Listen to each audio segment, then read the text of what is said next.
Hey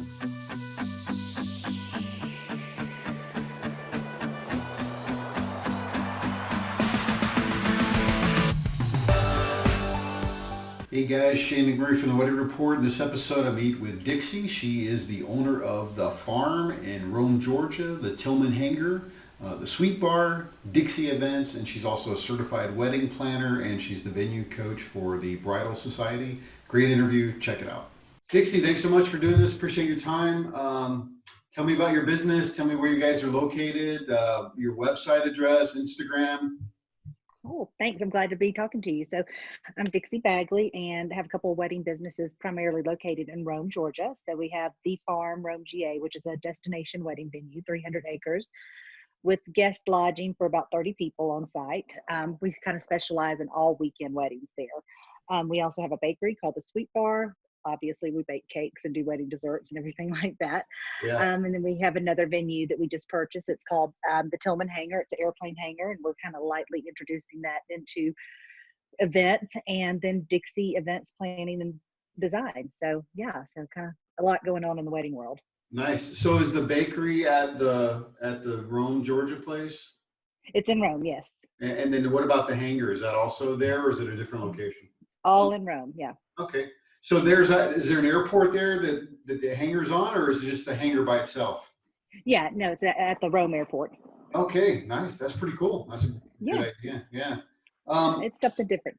Yeah, for sure. So tell me about you said it's a destination location. You usually do weekend weddings. Tell me, what does that look like? So most of my couples primarily come from all over the United States, really. Right now, my client, probably my furthest out client, is Colorado. But they book us. We're centrally located, in the South. So it's easy to get to the Atlanta airport, the Chattanooga airport, Birmingham airport. So it's all about an hour and 20-minute ride. So it's a central location to gather. So that's why we kind of focus on the destination part of it. And we also have cottages. So we get people that want to come stay there and have an all weekend wedding experience, kind of like a little vacation. Yeah. So I'm familiar with the geography out there. So I know where you guys are, there's not a lot of additional housing, or I would say lodging. Is that true? So having lodging on site is probably really key for you guys. Well, it's nice because a lot of people, I mean, let's face it, they go to a wedding, they don't want to drive. They're there to drink. So at least get down to it, right? That's so that's a perk for a lot of people, especially like the immediate family and the wedding party, to all be together all weekend long, especially when they fly in somewhere. You don't want to, I mean, even if the hotel's 20 minutes away, that's a little inconvenient. So yeah, people really like, to be able to get there Friday and just go, I don't have to go anywhere till Sunday. So. Yeah, that's awesome. So tell me, how do most of your couples find you guys? Referrals? Do they find you guys online? And then what happens when they contact you? What does that process look like? Yeah, most of them find us on Google, Pinterest, Facebook, social media, stuff like that. They contact me, typically schedule the tour. Some of them fly in for the tours. Most of them have to make travel plans to come see me because they're not local. And then they come for their tour. I'd say half of my tours book on site that day, and the other half kind of go think about it and call me back, with all the questions. Our barn's really big, and it's a European style barn, so it's slightly overwhelming when people get there and they're just like, it's so big. Yeah. And so much to look at. So a lot of them have to just go home and breathe and take it in for a second. But then they typically call back and book. We could do that online, and then they, depending on how far away they are from me, I'm open to letting them come and visit me as much as possible, because it's one of the most important days of their lives, obviously. Yeah. And they're spending a lot of money, so I'm really open to that. But they can come and visit me, or we can do it via Skype. But we kind of, after they book, we always sit down and do an initial planning meeting, kind of like what they need to know, what they need to expect cost-wise from vendors, what I won't allow, and stuff like that, so that we're all on the same page, and kind of just set them out there. Most of them end up hiring my company for planning at that point. Some of them don't, but they do have to have a planner. So it just kind of helps get them out there and go, okay, here's the direction I need to go in, and here's where I need to focus on right now. So Yeah. So what does a typical wedding look like? How many guests can you guys support, actually? And then what does the average one look like? And then when you talk about you guys do planning, what's included in what they, book with you guys typically? So when they book the venue, they're booking the venue itself. Our venue comes with tables, chairs, linens, decor, all of that kind of stuff. So they're booking the venue themselves. And then the planning is a totally, separate Sure. option for them. So it just depends on how much they, want to do. A lot of my people do full planning just because they're far away and, they're in a town, they don't know anybody, and they're just like, it'll be easier if we just let Dixie handle all of Yeah, this for us. yeah, for sure. Yeah, which is a nice perk. It makes it, easy for me. They don't get to pick any bad vendors, Yeah, exactly. which is a thing. Yeah, So, it is a thing. Yes. yeah, it happens for sure. Yeah. So, So all right, so they get the space when they book with mhm. you, and then they have to do the catering. If you don't do it for them, they have to figure out the catering, they have to the food, they have to figure out the booze part and all that stuff. But you pretty much come with the venue, tables, chairs, etc., and then they have to bring their decorations and all that good stuff, right? Yeah, subcontract everything out to a vendor. Okay. And so what is that? So, and do most of them always book for the weekend? Is that how it works? Like you're getting the place for the weekend, or is it usually one day? I would say 50% of our weddings, 50 to 60 maybe, are all weekend weddings. I started offering some smaller packages a while back just because people they always wanted to know what my wedding was like. What It was not a big wedding. It was, my husband asked me to marry him, and I said, "Well, next week work," and we did it in a week. And so I introduced that smaller package. I call it my pop-up weddings, where it's like 50 people. We do the food, the flowers, the cake, everything's done. They just show up, and it's a reasonable price. And so we get a lot of those because there are a lot of people who love our venue, Yeah. but they can't afford it. It's, because our venue can hold up to 350 people. And I always say, I'm like, you don't want me to cut half the lights on. You want all the lights on, That's right. when you're Yeah. here, regardless of how many people you have. So I introduced that package, and we've done, it's been really successful. We've had quite a few of those. I'll limit the time on that, so it's not an all weekend thing. It's a 4-hour event. Gotcha. So we get a lot of those, but we can host up to 350 people. And our average weddings tend to be about 175. Yeah, that seems about right for that area. Yeah. And then how much is a pop-up wedding? You said it includes pretty much everything. So what does that look like cost-wise? It's 4 hours. It is $4,500. It includes food for 50 people, a cake, a bouquet, or a bouquet and boutonniere, the basics, house music, and your officiant. So photography is not included, but I have a bunch of phenomenal photographers that have jumped on board and have great little packages that they offer. And so most of the time they hire one of those, people to do their photos, and it's a 4-hour in and out. No alcohol at these events. Yeah. So Right, because people will just hang out forever, right? yeah, they will. And so it's just a really nice option for people who want to have that wedding, but they don't want to have an all day thing, and they don't, want to spend tons of money, but they still want to have all the things that go with it. That's a great option. I'm glad you guys do that. That's a really good option. Yeah. And so all right, let's talk about the regular wedding. What does that typically look like cost-wise? Let's say you're doing everything, and then tell me what, like, if you weren't doing everything, like they were doing their stuff, what does that look like? Well, whether I do it or they do it, I mean, the difference there is my cost. You Right. know what I mean? So that's not a Yeah. huge thing. I have my contract, a really tight contract, fortunately, especially in these times that we're going through right now.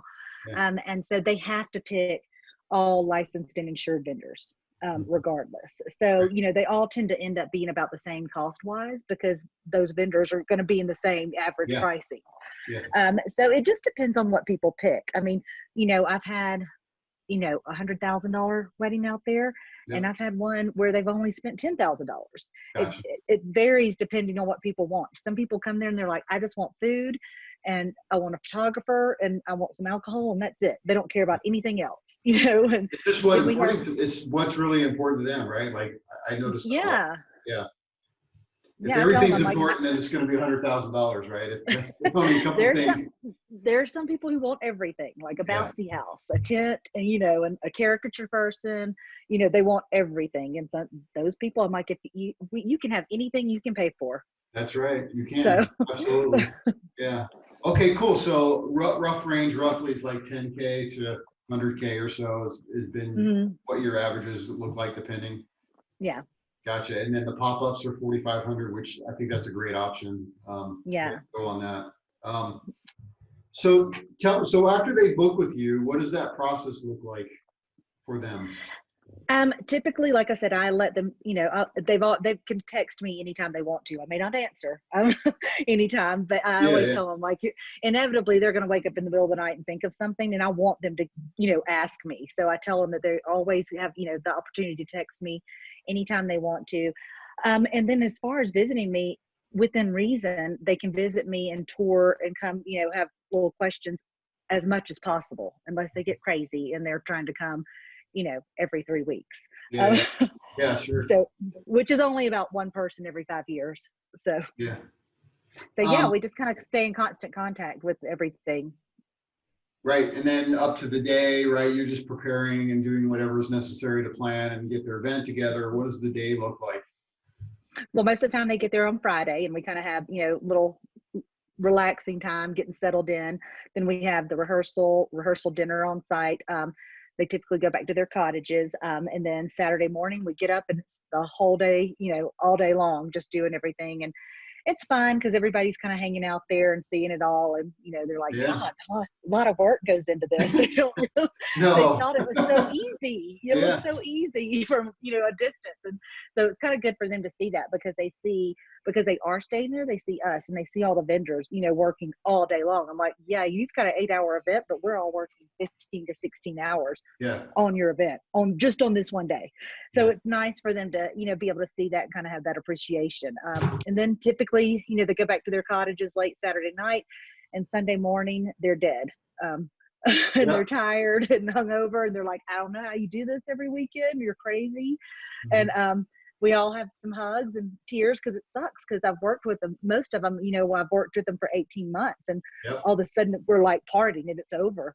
I And know. so we're all kind of attached to each other. So, and they leave on Sunday. And then fortunately, I stay in contact with almost all of my couples and still have relationships with people that got married with me 10 years ago. So, Yeah, that's awesome. That's great. Are you finding like some of the pop-up weddings are happening on off hours or like during the week or things like that, or is it?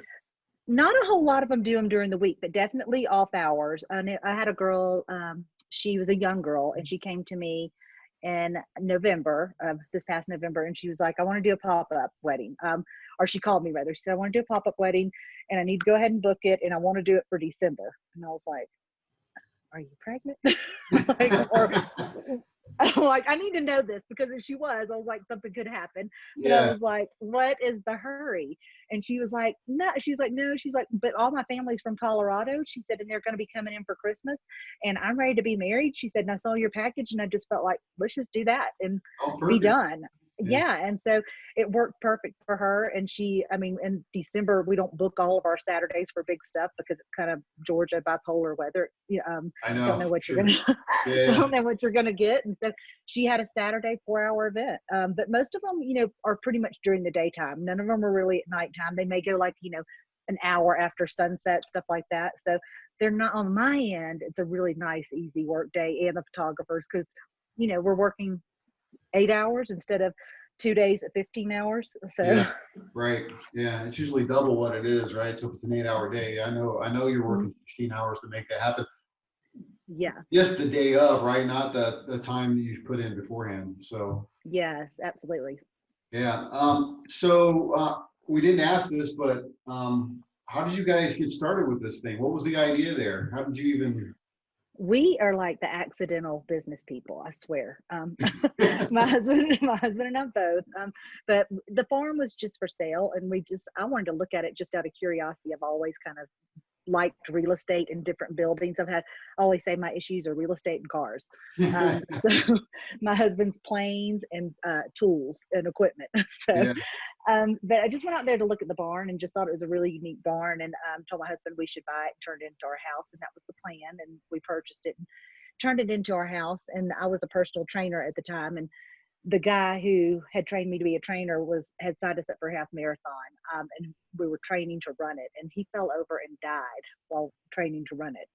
What the His heck? son was going, yeah, Wow. just a sudden heart attack. And his son was going to propose that night at our house, the Super Bowl party, and obviously he didn't. So a couple of months later, I just told my husband, I said, I'm just going to throw little Scott's wedding or offer to at the Yeah. farm, and we'll potluck it and everybody will just come together.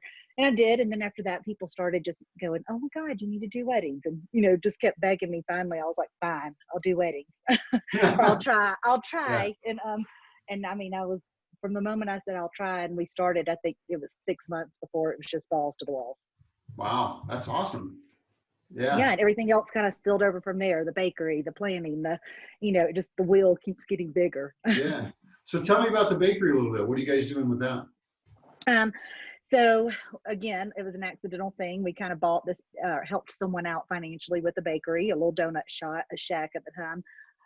And she just couldn't get it together. And, we tried to help her financially and educate her on the way things should run and help her with her business. And it just didn't work out. And so she ended up leaving and we ended up with the bakery, and we took it and moved it into what's oddly enough the original Waffle House in Rome, Georgia, which had been Wow. abandoned for quite some time because it was a Waffle House. So we took that and wrapped it with some old metal and wood and redid the outside of the building and put our bakery there. It's on the main thoroughfare in Rome. And it's crazy. It's just every year it gets bigger and bigger, and we do wedding cakes now. And, even now with everything that's going on, we're still doing plenty of business. Yeah. You guys are obviously still doing donuts and stuff, right?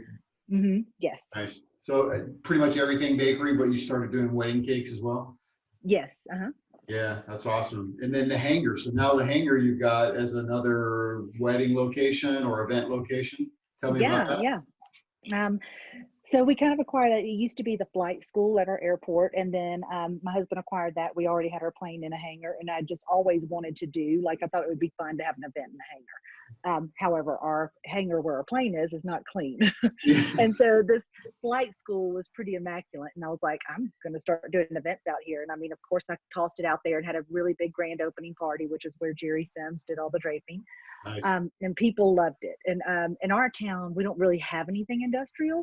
So it was neat for people to be able to do it. And also, it's a great thing. Like, it's great because a lot of my couples who book with me, they can have their rehearsal dinner with me at the farm if they want to, but the hangar's close enough that they can go there also. So that now, and that might really appeal to the groom doing something different. You know what I mean? So, Yeah, so no, it's that's good. it's a neat space. It's just wide open. It can be, as fancy or as plain as you want it to be. Yeah, that sounds good. So what advice would you have for couples getting married today when they're looking for their venue or whatever? What advice would you recommend for them?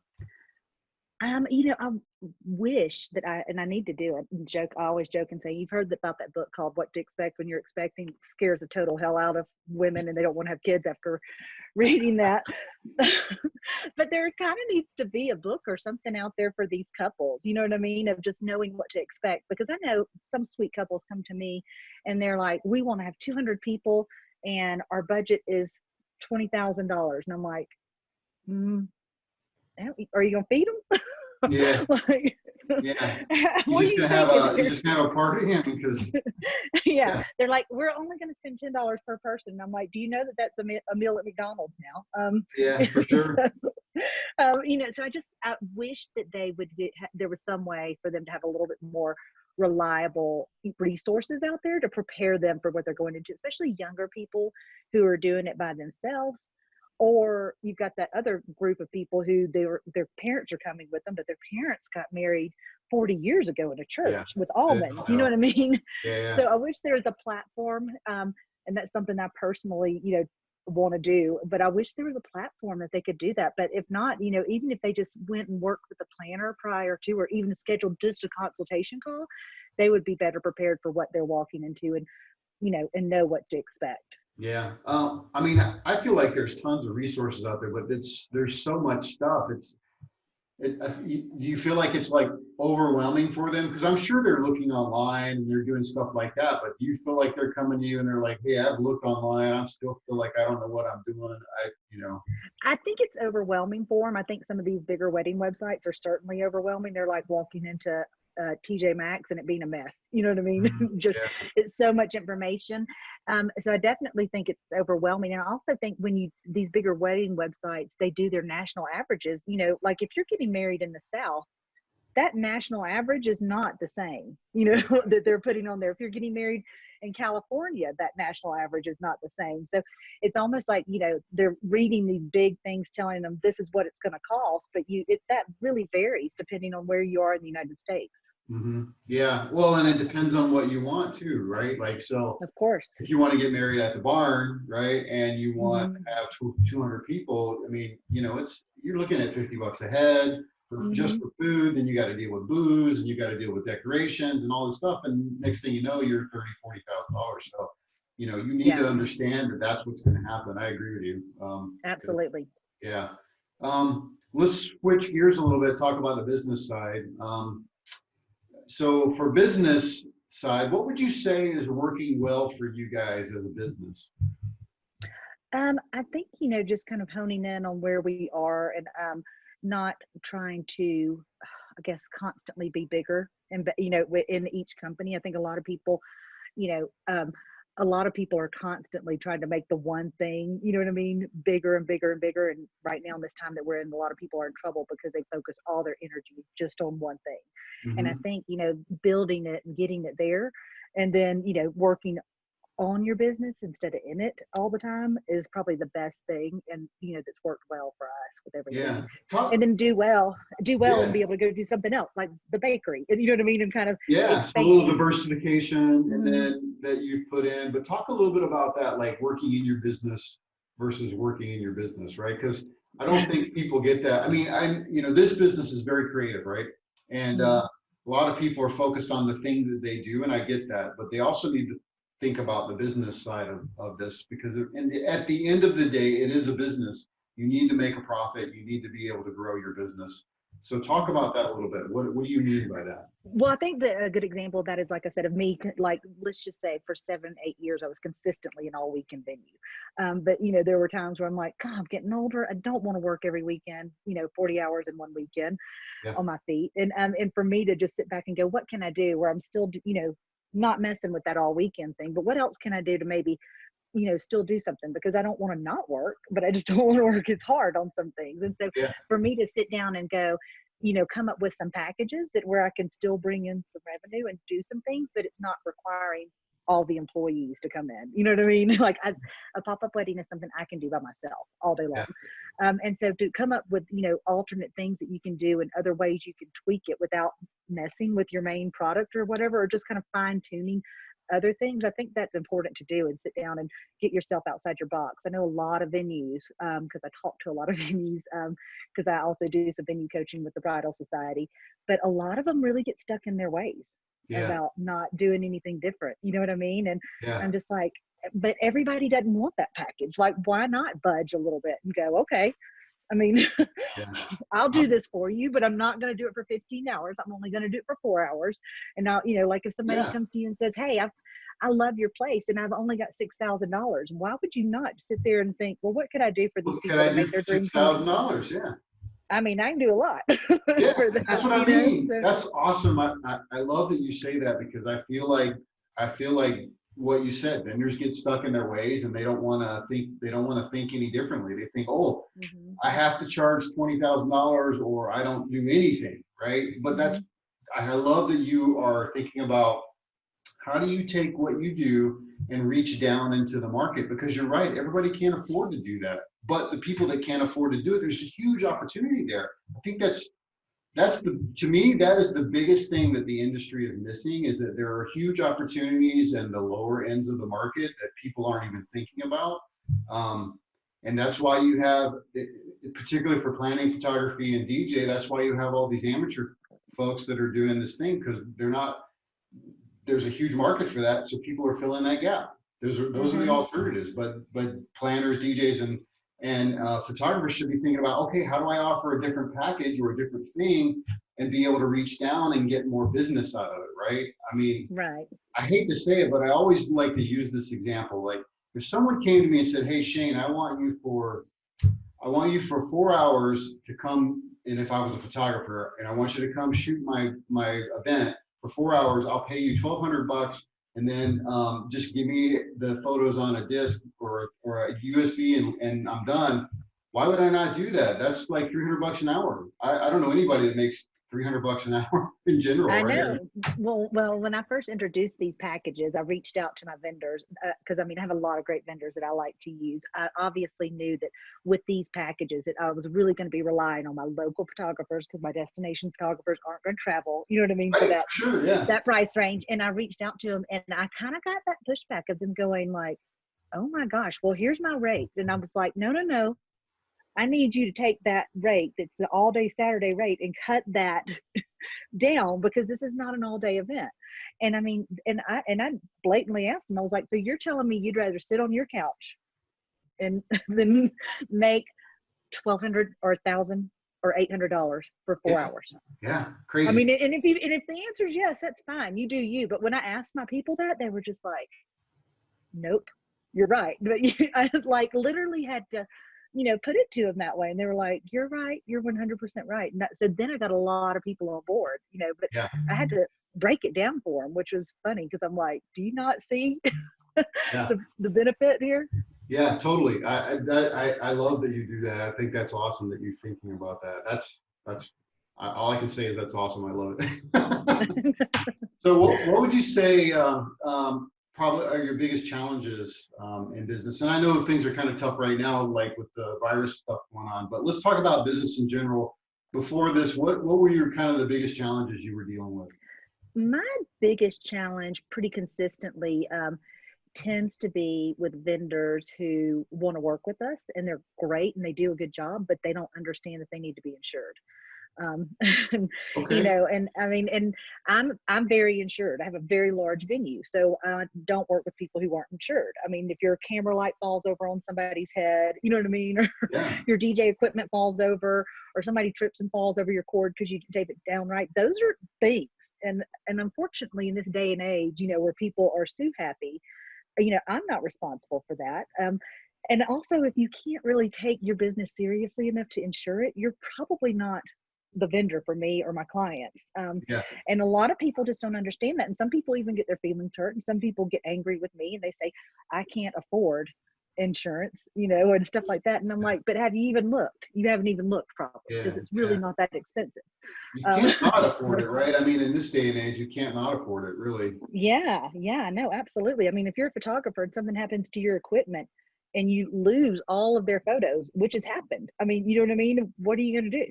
Yeah. I Yeah. mean, besides sit there while they, rip you a new one and ruin your reputation, because you didn't have insurance, because you didn't pay $30 a month. Yeah. So that's my biggest thing is I get a lot of people who want to be on my vendor list, and my vendor list is the vendor group on Facebook. And it's about 400 people right now. And Nice. so I have a lot of people who, just still come to me. A lot of them are the same people. And they're like, well, you consider me. And I'm like, I'm considering you, but like, I need you to go get Yeah. insurance. And Yeah. my clients, for the most part, pay a lot of money Yeah. for their events. And that's not Absolutely. fair for me to recommend somebody that's not, taking care of their end of the business. Okay. That's good. What else? That's really, I mean, that I've been doing this so long, I'm fortunate that I've kind of got everything tuned That's in. great. So that's really my only, kind of challenge that I have to deal with is just getting vendors to realize the importance of that. That's great. So specific advice for people getting into the business, besides get insurance, what what advice would you give other businesses if they were getting into any business really as a business owner? Oh gosh, I mean, I think just really focusing and asking yourself if you're really the type to be a business owner. I personally, and I know this, and my husband's the same. We have about 5 companies each between us that we run. Mhm. So a total of 10 to 11. We're both doers. Like we're on vacation in Montana. My husband just shoveled around the hot tub just because it was driving him crazy. We don't have to do that. Yeah, Um, yeah, so I think when you get into a business, you have to decide if you really are that person to do it. I'm not a person to work for somebody else and be told what to do, and I know that. mhm, I'm just very much a leader, and I know that I'm going to be that way no matter what environment I'm in. And so I think that, that's something people have to really ask themselves, because a lot of people are like, oh, it'd be fun. It would be so fun to do this and own a business and do that and do that and that. And I'm like, but you don't realize that at the end of the day, like my husband and I, no matter how many employees we have, it all falls on us, no that's matter right. what happens. I mean, like right now with everything going on, if all of our employees have to go home and not work, he and I still have to work. and that means we still have to run everything. So Yeah. I think really for people to do soul searching and really go, is this right for me? Because if it's not and they get into it too quickly, then somebody's going to suffer. And most likely it's going to be a customer who suffers first. Yeah. And that's not Interesting. fair for them. So, Yeah, that's a good point. It's a good point. Last question. What's your best or worst wedding story you got for me? well, I've got a lot of best, unfortunately, and probably That's my great. worst. My Best worst. or worst, your choice. Well, there's so many bests. So I'll give you one of the worst, but one of the worst was we heard screaming in the middle of the night. Went up to the guest house to see a fight between two girls going on. They were sisters, Oh man. and they were fighting because one of the sisters, had a legitimate sexual addiction problem, was hitting on the husband Oh my God. of her sister, and he was, partaking, Oh my and God.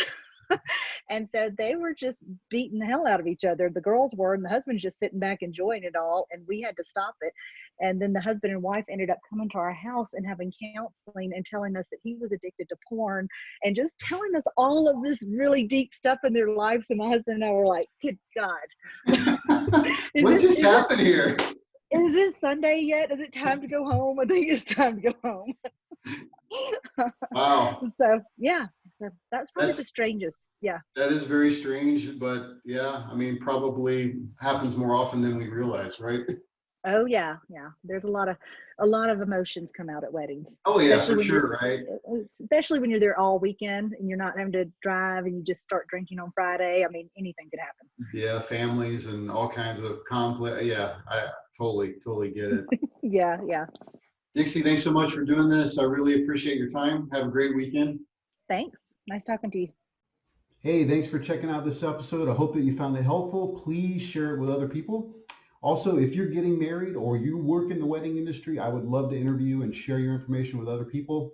Send me a text 520-399-8580 or shoot me an email at letschat@wedding.report.